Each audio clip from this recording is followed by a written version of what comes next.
कोई common trend तो है नहीं बीजेपी का। अगर मैं देखूं, जैसे हमारे बिहार में उन्होंने चुना तो अपने किसी पुराने को नहीं चुना, जिनका रिलेटिवली कम वर्ष उनके साथ बीता उनको चुना। कमोबेश असम में 15 में आए व्यक्ति 21 में चुने गए। बंगाल में पता नहीं क्या होगा, क्योंकि मैं स्पेकुलेटिव कुछ बोलना नहीं चाहता, लेकिन मेरा कुल मिला के ये मानना है कि जो भी सरकार आए वो उन सरोकारों पर काम करे जो इंसान की थाली, उसका पड़ोस, उसकी जीवन को इफेक्ट करता है। सर, कल अखिलेश से मिले थे और उन्होंने मिल करके ये कहा कि हम सब साथ हैं। आप इंडिया ब्लॉक का एक एक पार्टी जो है आपके साथ खड़ी है। आरजेडी का क्या स्टैंड है? नहीं, बिल्कुल आरजेडी तो कंसिस्टेंट है। मैं समझता हूं तेजस्वी जी तो प्रचार में भी गए थे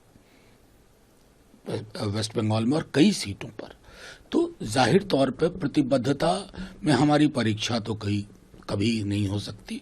हम लगातार हैं और एक चुनाव हार जाना, 2 चुनाव हार जाने से कोई व्यवस्था टूट जाए ऐसा भी नहीं होता है।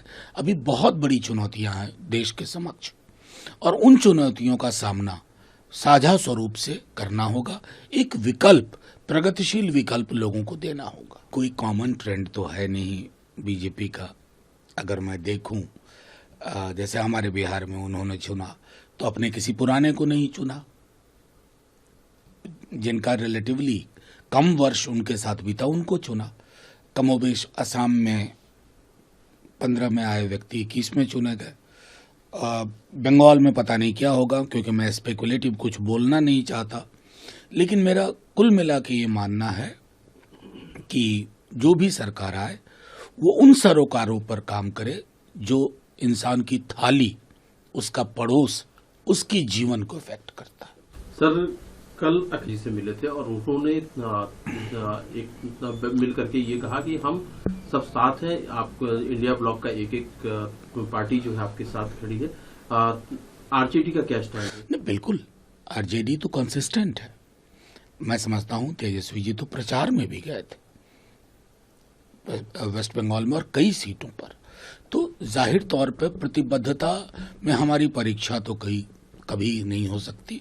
हम लगातार हैं और एक चुनाव हार जाना, 2 चुनाव हार जाने से कोई व्यवस्था टूट जाए ऐसा भी नहीं होता है।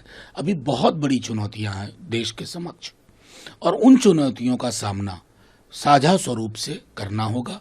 एक विकल्प, प्रगतिशील विकल्प लोगों को देना होगा।